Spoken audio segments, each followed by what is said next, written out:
Today we're going to be making a breakfast favorite.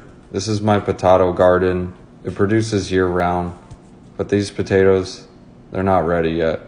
I'm going to use some leftover potatoes in my pantry.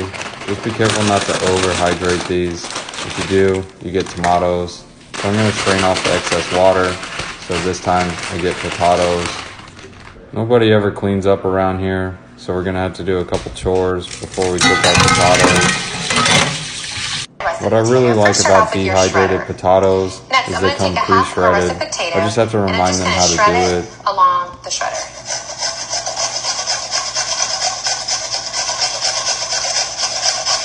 Now these potatoes will oxidize or turn brown very quickly. So if you're not going to cook them right away, go ahead and store them in water just to keep them from turning. Typically, you shred a russet potato in order to make a recipe like hash browns. I'm going to go ahead and soak these so they don't turn brown and help them crystallize. Just so I have an abundant harvest next year, I like to save some of the potato seeds in a bag and plant them in my air garden for next year. Go ahead and drain the water from your potatoes.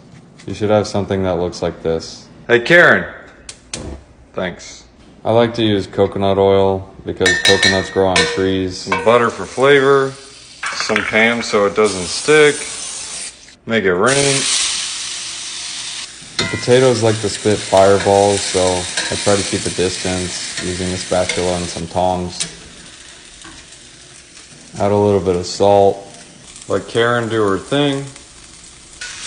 Go ahead and agitate the potatoes a bit. Be careful not to agitate them too much or they'll spit some fireballs at you. Respect the process. Season with a pinch of pepper. Serve it with some ketchup.